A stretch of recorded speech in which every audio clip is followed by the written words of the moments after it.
এবার ট্রাম্পকে কৌশলী হুমকি দিল ভারত। রাশিয়ার সাথে বাণিজ্য সম্পর্ক নিয়ে ট্রাম্পের আপত্তিকে পাত্তাই দিল না ভারত।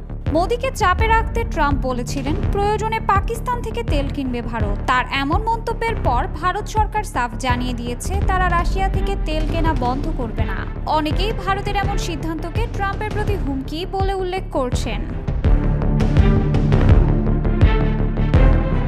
রাশিয়ার সাথে তেল বাণিজ্য থাকায় ভারতের উপর অতিরিক্ত শুল্ক আরোপ করেছে মার্কিন যুক্তরাষ্ট্র। ট্রাম্পের এই উদ্যোগে অনেকেই ভেবেছিল পূর্ব বন্ধু যুক্তরাষ্ট্রের সঙ্গে সম্পর্ক উন্নয়নে হয়তো রাশিয়া থেকে তেল কেনা কমাবে ভারত। তবে ভারত ঘোষণা দিয়েছে যে রাশিয়া থেকে তেল কেনা বন্ধ করবে না তারা। মোদি সরকারের এই সিদ্ধান্তকে অনেকেই ট্রাম্পের প্রতি কড়া হুঁশিয়ারি হিসেবে দেখছেন।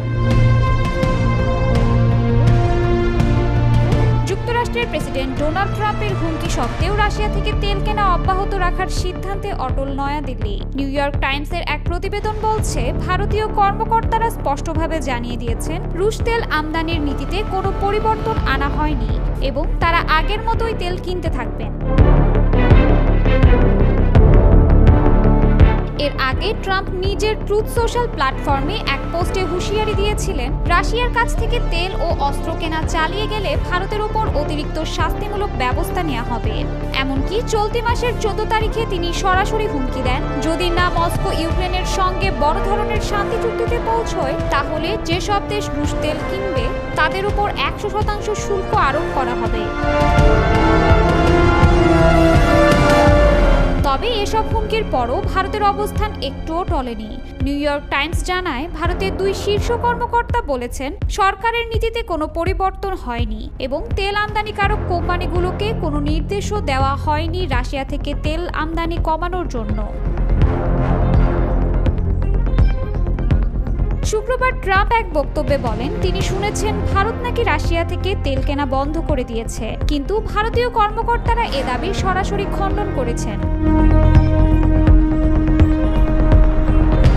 রয়টার্স অবশ্য জানিয়েছিল জুলাই মাসে মূল্যছাড় কমে যাওয়ায় ভারতের কিছু রাষ্ট্রায়ত্ত রিফাইনারি সাময়িকভাবে রুশ তেল কেনা বন্ধ রেখেছিল। তবে তা কৌশলগত সিদ্ধান্ত নয় বরং বাণিজ্যিক কারণে নেওয়া অস্থায়ী পদক্ষেপ। বর্তমানে রাশিয়া ভারতের সবচেয়ে বড় অপরিশোধিত তেল সরবরাহকারী দেশ। দেশের মোট আমদানির প্রায় 35% আসে রাশিয়া থেকে।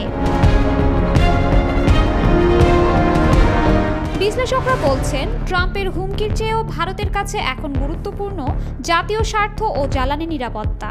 সস্তায় রুশ তেল কিনে দেশটি জ্বালানির দাম নিয়ন্ত্রণ রাখতে চাইছে এবং বিশ্ববাজারে অস্থিতিশীলতার মধ্যেও নিরবিচ্ছিন্ন সরবরাহ নিশ্চিত করতে চাইছে। তাই ট্রাম্পের ব্যক্তিগত অবস্থান কিংবা ভবিষ্যতে রাজনীতির পরিকল্পনা নয়, বরং ভারতের তেল আমদানি নীতিতে প্রধান বিবেচনা হচ্ছে বাস্তবতা ও অর্থনৈতিক ব্যয় সুবিধা। এই প্রেক্ষাপটে স্পষ্টভাবে বলা যায় ট্রাম্প যাই বলুক না কেন রুশ তেলের বিষয়ে ভারত আপাতত তাকে মোটেই পাত্তা দিচ্ছে না।